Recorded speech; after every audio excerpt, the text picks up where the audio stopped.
Hello guys, today I am building a Lancaster. Well, not one Lancaster, two Lancasters. I've been really pleased by some of Airfix's newer releases and new tools, so I was really looking forward to building their Lancaster. And I do really like this white topped Far Eastern colour scheme that they've got here on this boxing. But also I think, you can't really do a Lancaster and not have it in the traditional Bomber Command colours of the dark earth and the dark green. So I thought, well, I'll do a dual build, and I'll build one in the Far East scheme and I'll build one in the regular Bomber Command scheme. So for those of you who are not familiar with this white scheme, this is the scheme of Tiger Force. And basically after the war in Europe ended, of course the war in the Pacific continued, and Tiger Force was created in order to prepare to take the war to Japan. The reason the aircraft are painted white is to reduce the internal heat in those tropical temperatures. Tiger Force didn't actually see any action because the war ended before they were able to get to Japan, but the aircraft were prepared, and I believe they made it as far as India before the war ended. Tiger Force also went on a tour of the US in 1946, which is where a few of these archive images come from.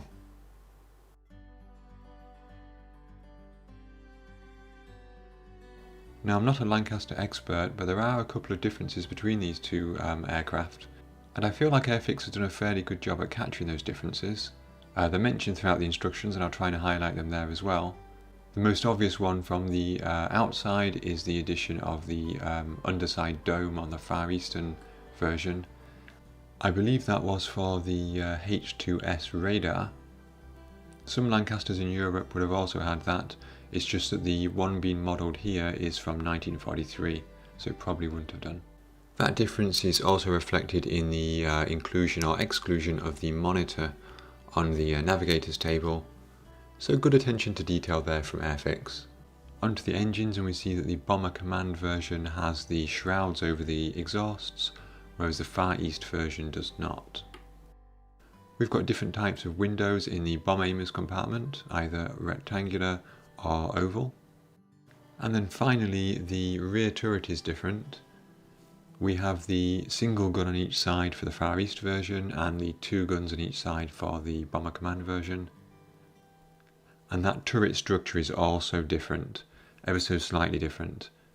I believe the version for option B is the Fraser-Nash 121 turret with 4 303 machine guns, while for option A, I think that is the later Rose turret, which had 2 American 50 caliber machine guns. So overall, I do like the options that Airfix give us there, and it gives us some flexibility if you want to build a specific aircraft. Oh, and finally we also have the needle tipped propellers, or the paddle propellers, the wider paddle ones. I started with the floor of the aircraft. There are a few ejector pin marks, but the majority of them get covered up or are just not visible because they're so far inside the aircraft. There were just a couple that needed to be sanded off.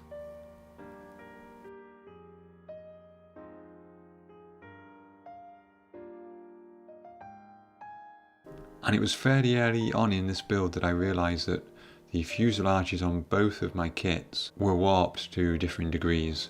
One of them was ever so slightly warped, but the other one was quite significantly warped, and I predicted correctly that there would be a bit of hassle getting that into the correct shape. These weren't the only pieces to be warped either, because the bomb bay doors also had an issue with that. You can see there how much the bottom of the fuselage bows inwards, and again how that seam just has a gap in it as we move towards the front of the aircraft.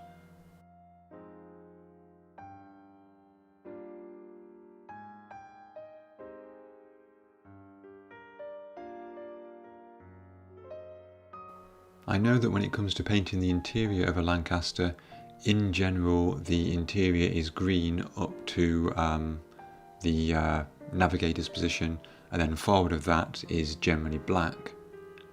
However, for the Far East version, I figured that having a black underside, a white upper side and a black cockpit area might be a bit bland. So for that I decided to keep the interior green all the way through the cockpit and the bomb aimer's compartment as well. Maybe that's not 100% accurate, but that's okay, I can live with that. The instrument panel is supplied as a decal, which is fine in this scale.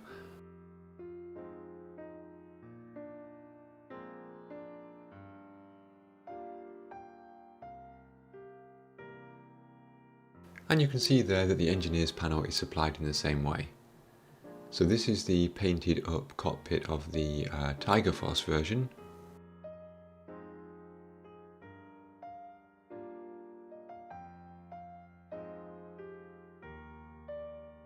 And the European Bomber Command version.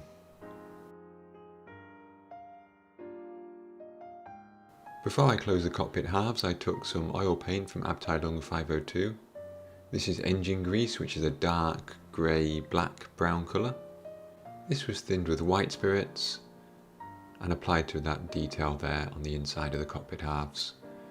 There wasn't really much cleanup needed after this. It was added just to give a grimy and used effect. Also, before we close the halves of the fuselage together, we need to put the windows in. They are supplied in long strips of 5 or 6 windows at once. Naively, I thought that a small amount of PVA glue would be enough to keep those in place. As it turns out later on, it wasn't. What I should have done here on the Tiger Force version is filled those windows anyway. What I did on the Bomber Command version was paint over them. Luckily, none of the windows fell out on the Bomber Command version, but they did on the Tiger Force version. As I put the two halves together there, you can see the date I've written inside that. What's that, the 20th of September? I've really been working on these kits for a long time. Again, that warping of the fuselage halves, which I described earlier, is very evident here. And you really need to go about making sure it fits as well as it can, but then gluing and taping a section at a time to get this down properly. Even so, the lower half behind the bomb bay was quite hard to close that gap.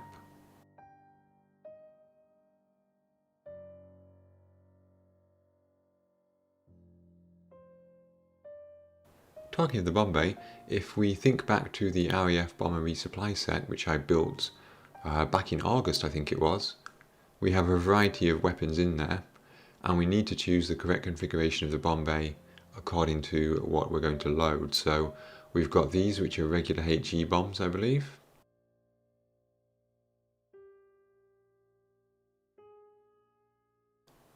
We can also have a cookie. And we have these packages, which I believe are incendiaries.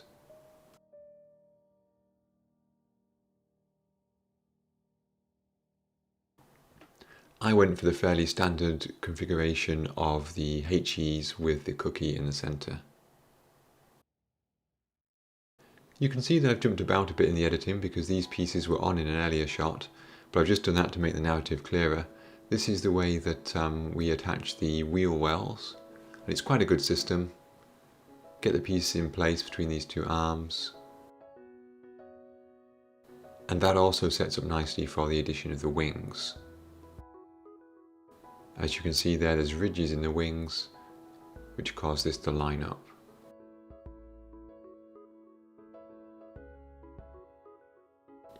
The landing gear of the Lancaster is fairly complicated, and of course it needs to be strong, so I wanted to build this now before I got the wing in place, and it was a bit fiddly to connect, and before I put any paint down so that I didn't have to deal with scraping paint off any joints or anything. So I put all of the landing gear in place, glued it nicely and firmly. You can see there's a fair amount of detail on it. I didn't add the upper wing at the moment because that would limit my ability to paint the wheel wells. So once I'd painted those, then I would add the upper wing later. Again, there's a slight difference in the housing of the different types of rear turret, and Airfix give you two options there for those.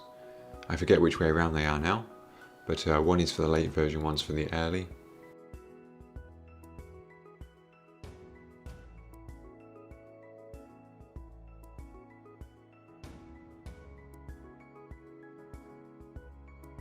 Onto the engines, and they build up nicely. We've got two exhaust options. We've got the bare exhausts, which is the post-war version, and the Tiger Force version as well. and we have the version with the exhaust shrouds on them, which is the wartime version. Inside the wheel wells is a decent amount of detail. I dry fitted these parts in place to keep the shape correct when I stuck the two engine halves together, but then I removed the pieces so that they would be painted more easily. And basically the inside of the wheel well is black, but those panels there are green with a few different coloured details on them.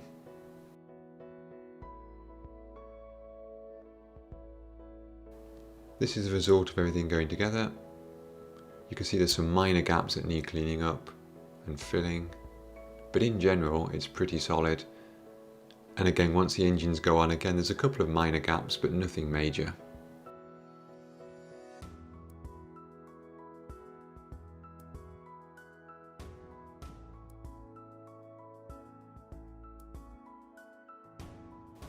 Here are our two types of propeller. My Bomber Command Europe version is going to use the needle nose ones, and the paddle ones are going to be used by the Tiger Force version. Of course, the propellers were left off until the very end to make it easier to paint.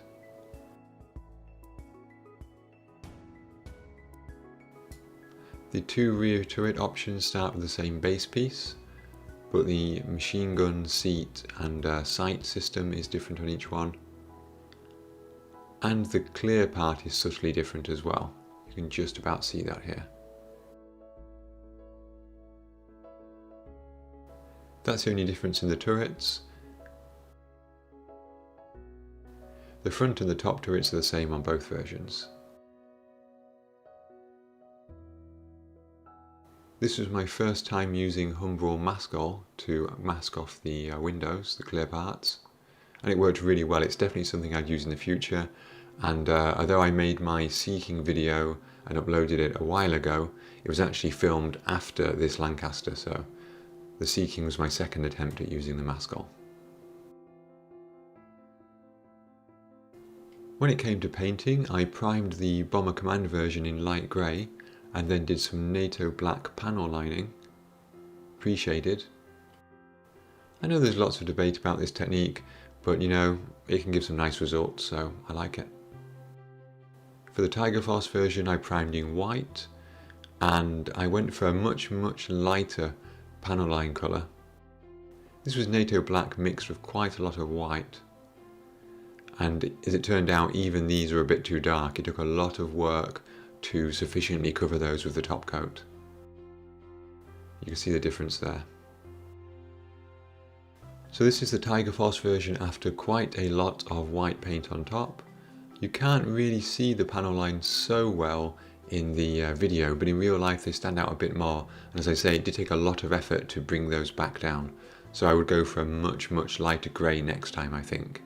It's a fairly simple colour scheme on the Tiger Force. The only real thing we have to watch out for is the delineation between the black and the white. It goes a bit curvy around the engines and towards the tail.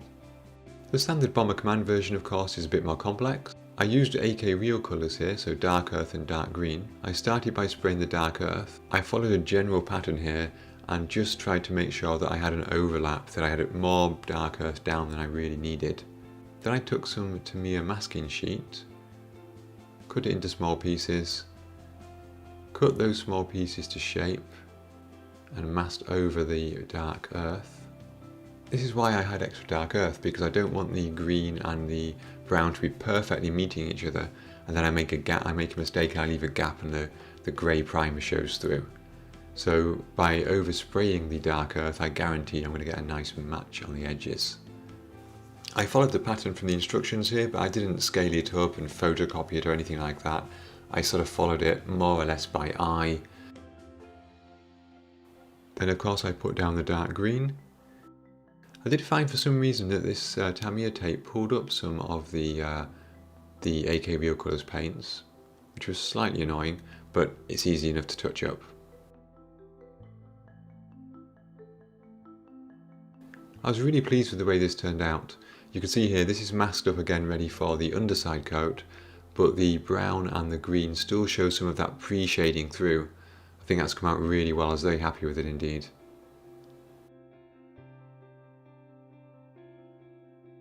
I felt that black was too dark and NATO black was too light for the underside, so I went for a roughly 50-50 mix of the two. I think this has come out quite well and looks something akin to the RAF Knight paint. Peeling and masking off is always fun.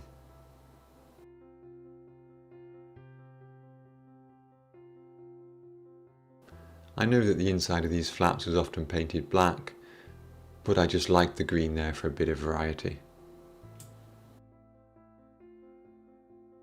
And here the paintwork on our Tiger Force version is basically complete.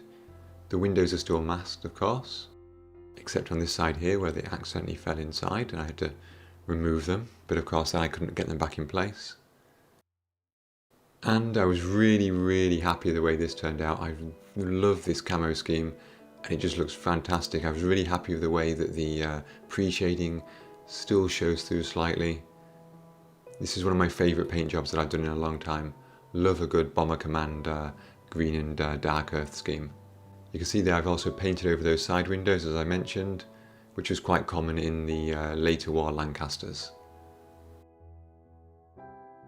Both aircraft were given a gloss coat to protect the paint and to prepare for decals. There are a number of standard decals across both aircraft, the walkway lines on the wings for example, the life raft hatch and so on. The roundels are different. We've got the version which includes white for the Tiger Force, which surprises me because I thought that the Far East aircraft didn't include the red. These went down nicely enough and I used some Tamiya Mark Fit to help them conform. I think those lines there add a nice amount of contrast to that pure white wing. It's amazing the difference they make. Those double lines are actually one decal, so there is carrier film between the lines. I think maybe with hindsight I would have cut them to be separate. In particular on the Bomber Command version you can see a trace of that carrier film on those lines.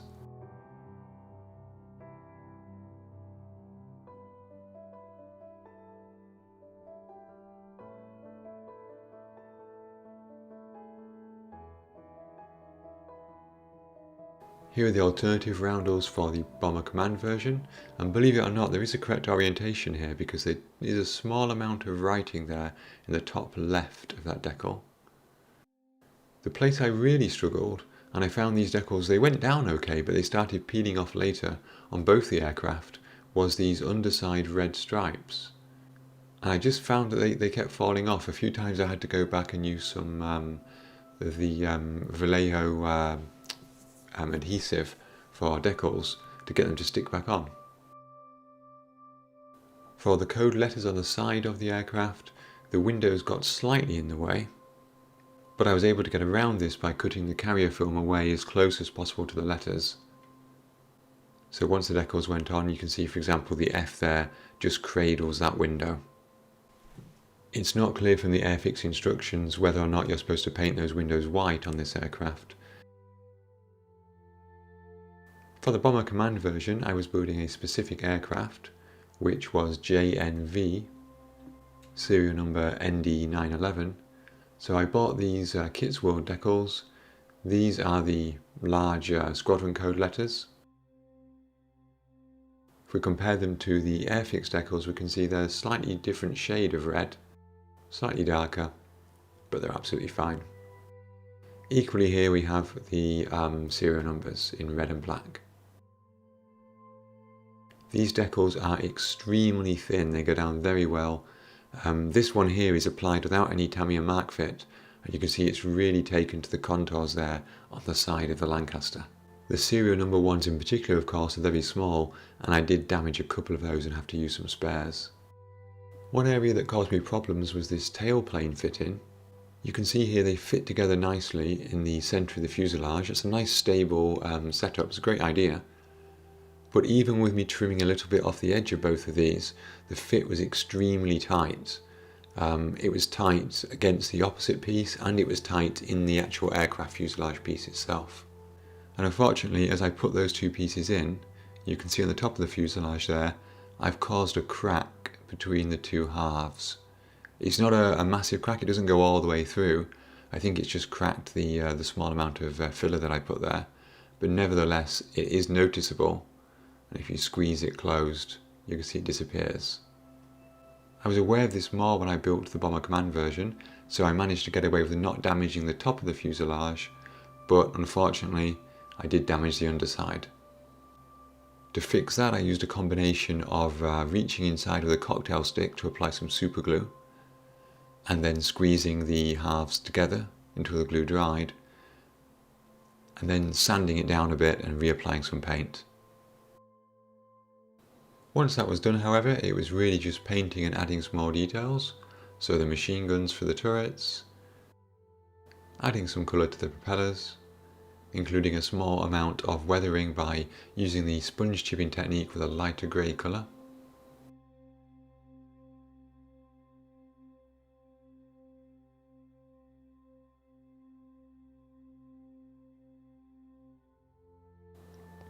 I used mascol on the canopy glass to, as you can see, limited effect. However, although this looks quite messy now, a good old cocktail stick just gently scraped along the edges helps clean up that excess and really makes a big improvement. You can see there it's still got some work to go, but it's much better than that earlier shot.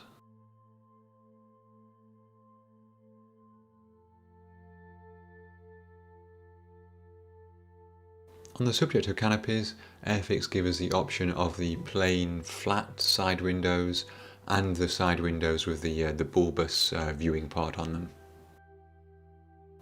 Turret clear pieces were attached with PVA glue. Here we can see our two rear turret options, undercarriage doors,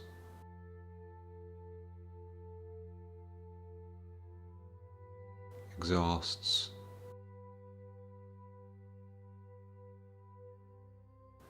and then the part of the kit that almost had me throwing these things out. This was a major source of frustration, and again it's down to warping of parts. This was the bomb bay doors. So obviously I had two sets of bomb bay doors here because I've got two kits. I also have the Airfix Lancaster Dam Busters version, which doesn't use the bomb bay doors but does include them in the kit still. And every single one of those 6 bomb bay doors was warped to one degree or another. You can see this one here, for example. I'm holding it flush with the fuselage at the rear, and you can see just how much warpage is occurring there, an absolutely ridiculous amount. And of course that wouldn't necessarily even be a problem if there was a high surface area for gluing, but we've only got those small contact patches to try to glue this thing in place. I tried various ways to straighten them before really giving up on it. This was a major frustration. And you know, you've almost built your kit, you've taken lots of time and care on it. You don't want to get glue everywhere and ruin the paintwork, but then you don't want to do a bad job fitting these things. In the end, the solution I went for was to make sure the front and the rear were in the right position, if possible, and the warping would take the bomb bay doors inwards into the bomb bay itself. I felt that was a better option than having either the front or the back just stick out randomly into space. That was limited success. I don't know what to say. I mean, that's, you know, the fuselage halves were warped, the bomb bay doors are massively warped. You know, that's not user error when it's 6 occurrences of it. And I got my kits from different suppliers at different times, so it's not a bad batch either. You can see there at the back, in this particular case, you know, a few mils gap was the best I could do on this. Anyway, moving on from that, I added some black rigging for the aerials, held in place on the glass with a tiny amount of super glue. If you use a small amount, it won't fog the clear parts.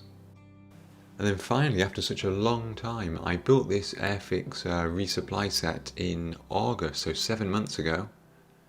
At the time I only had a single desk light, which is why some of the video in this next sequence is a little bit badly lit. And back in August I didn't even have an airbrush, so I didn't paint the kit in the last video. So before I could do anything else, that's what I had to take care of. For some reason, I think perhaps because I was influenced by the box art, I painted all of these in an olive drab colour. before realising that they really should have been closer to a brown colour. But nevertheless, I think they look okay. The variation in colour here is deliberate. I took some of my olive drab paint and added a small amount of yellow for some of the vehicles to add some natural variation amongst the different vehicles on the airfield. You can see from the back of the box that we've actually got this two colour scheme. This is kind of the Mickey Mouse pattern with the blue-black second colour.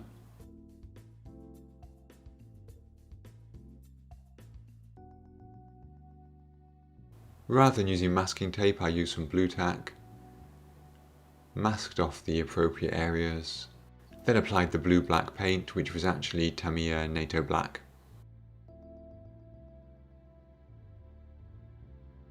You can see it's come out okay at this scale.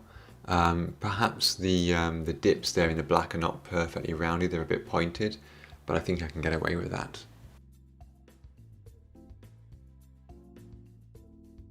The tyres were painted with a brush and the rubber and tyres colour by Ammo by MIG. This is a bit too light for my taste really, I prefer a slightly darker colour, but it's okay.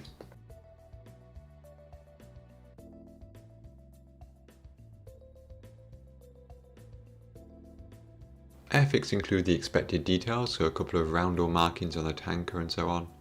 There's the yellow gas paint on a couple of the vehicles as well. And they really go to town on the armaments, on the bombs.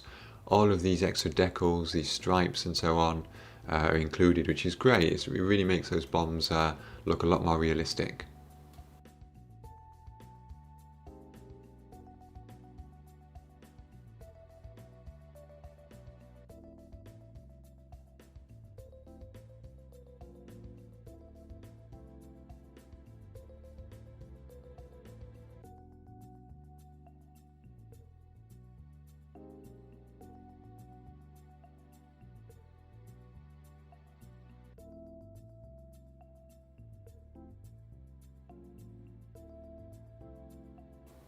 We also get some chocks, which I painted in buff, I think it was, and then gave an oil wash to. Then the next step was to make a couple of bases. I started out with this deep picture frame from Hobbycraft. They were on sale, and the great thing I discovered about them, I think I mentioned this in my Seeking video, if you take off the back, you get this inner frame here as well, which you can remove, and you get two frames for the price of one. So anyway, I took that out, got rid of the glass, put a sheet of XPS foam in there, and then put the back in place. I sealed it with some hot glue, and that is the start of our dispersal pen. I tried a few different arrangements. I wanted obviously the Lancaster to be the focal point, I didn't want to clutter it. And this base is, despite being 30 centimeters square, is not that big. The Lancaster's a big aircraft even in this scale.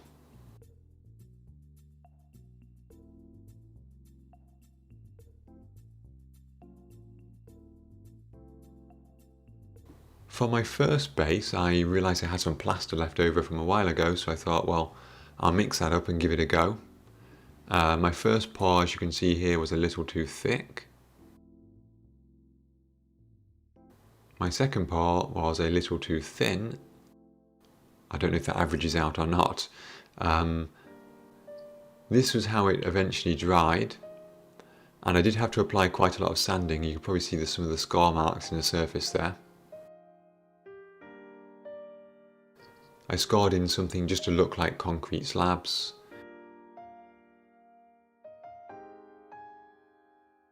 And gave those a XF1 black pre-shade, basically did the panel lines on the concrete.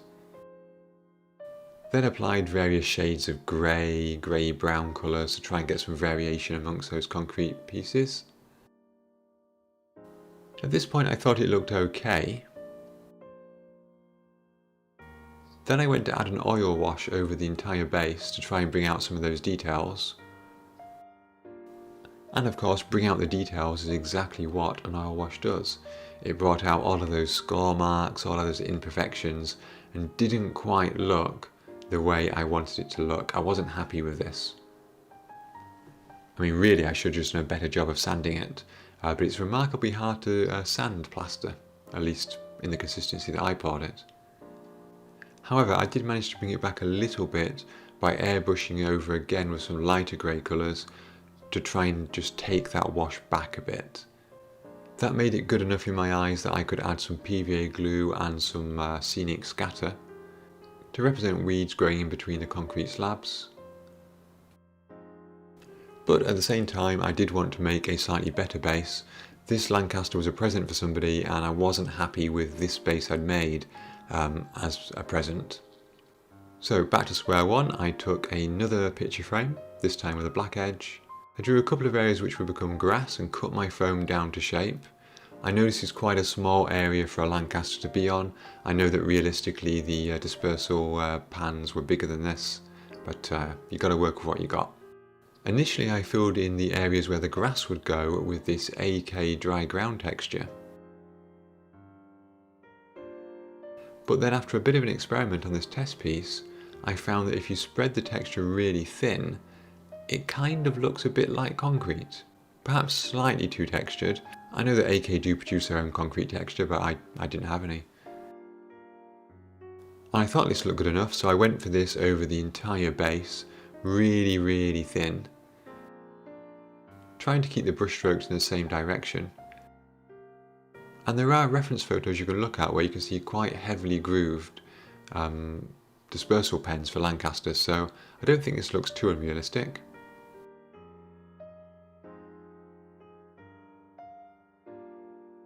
Just like the previous version, I scored in some marking points for the slabs, pre-shaded them, and then painted them grey. Initially I used some 2mm static grass in medium green from Woodland Scenics. I didn't have any static grass glue, so I used some PVA. I've never had a huge amount of luck with static grass applicators, but I did my best. This was the finest nozzle because obviously it's the shortest grass.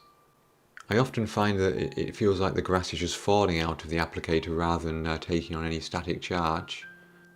However, once I tipped it upside down to get rid of the excess and applied a second coat, I think it came out pretty decently. I did a similar thing for the cracks between the concrete. Small amounts of PVA glue and then static grass over the top.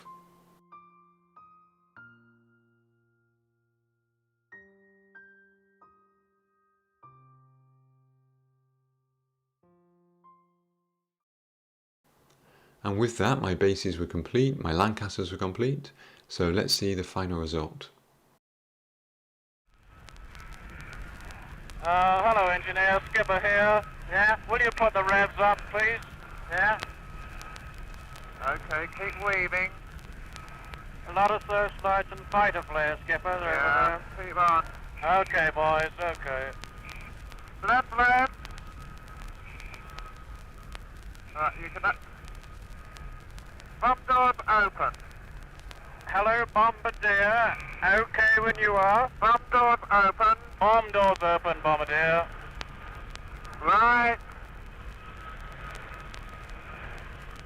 Steady.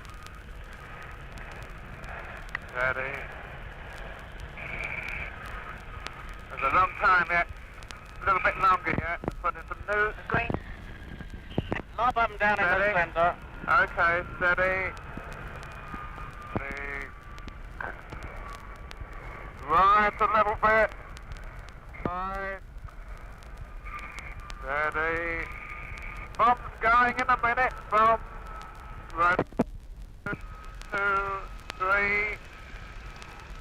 Bomb's still going. Hey, Jimmy, trade to behind us, boy. Bomb's steady, man. Hurry up, Jimmy, hold it up. Where is he, rear gunner? Can you see him?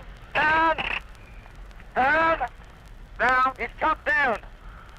He's shot down! Did you shoot him down? Yeah, he's got him, boy, right in the middle! Bloody good! Bloody good! Photograph taken, keep weaving, and some black coming at me. Okay, don't shout all at once. Alright, photograph taken. Okay, photograph taken. Hello, skipper. Will you turn on to 081? Right, 081, navigator. Don't all speak at once now. Keep quiet, it's okay. Okay, go.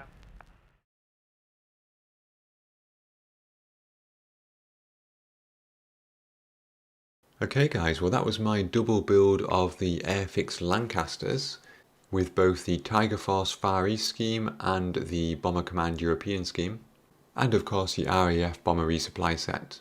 I really enjoyed building these kits. I love the Lancaster as a subject. It was a long build for me.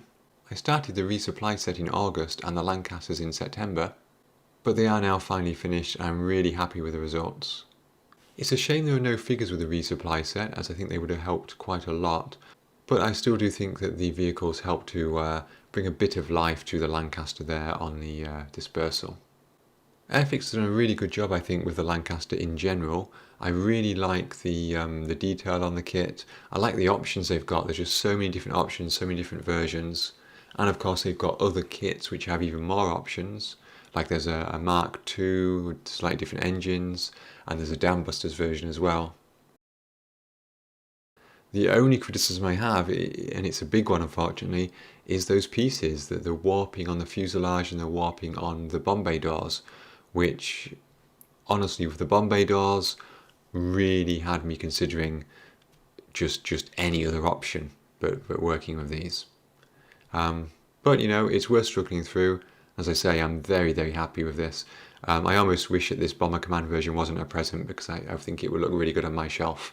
But yeah, it is a present and I'm very happy with the way it turned out. I decided not to do a huge amount of weathering on these aircraft.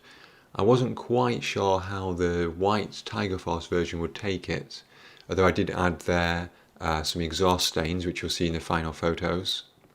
For the Bomber Command version, the person who I was making this for didn't want a lot of weathering, so I didn't add any. I know I could have done a panel line wash, I know I could have done exhaust stains, but you know, they wanted the aircraft like this, and I think it looks quite good like this anyway. So that is another kit cleared off my my workbench. I've got a few kits I've been working on for a while. The Ram Tiger, which was also around August time that I built, has been painted, is going into a diorama. That will be one of the ones that I finish fairly soon, and by fairly soon I mean hopefully before the summer. I've got a few other kits on the go as well. The European house, again I built that probably October time. I've done 2 videos on that, but that has got its own base that has been built, and that's, in fact let me show you a photo of it so you actually believe me when I say these things. It's got its base, as you can see. It just needs some final weathering, and then I need to decide what's actually going to go on that base in terms of the vehicles and the figures. And of course it's quite hard to forget, because it's dominating my my workroom at the moment. The Dora will be my next video, and hopefully I'll make some good progress on that. So guys, thank you very much for watching. Well done if you managed to get all the way to the end. This is longer than a lot of my videos. I probably could have broken this down into a building, a painting this resupply set, building the bases, separate videos. But I thought, you know, let's get it done, let's get it all together. So well done if you made it this far. Thank you for watching. A special thank you to my Patreon supporters. These guys did see the preview images of these Lancasters, well, a couple of months ago now. So they've been watching it develop gradually and give me some help and advice on the different layouts for the bases and so on. And if you'd like to join Patreon, you can find a link in the description below. Otherwise, thank you once again for watching, and have fun modelling. Hello, navigator. I can just see it coming up now, where she'll be directly over it in a few seconds. Thank you. Okay. Yes, it's coming up. Yes, we're right over it now, navigator. Thank you. How are we, Bomb Aimer? Okay for trek? Yes, I think so. Okie doke. Yes, it's good to see old England again anyway. Yeah, after that long day. Boy, that's a sight for sore eyes, that is. We were home, Bidsley and I, from a single trip. The crew of F for Freddy, and thousands of others like them, may be preparing to set out again tonight. Well, I can only say that next time we both of us hear this roar of English bombers over the countryside, we'll feel a new and a very deep respect for the crews who man them.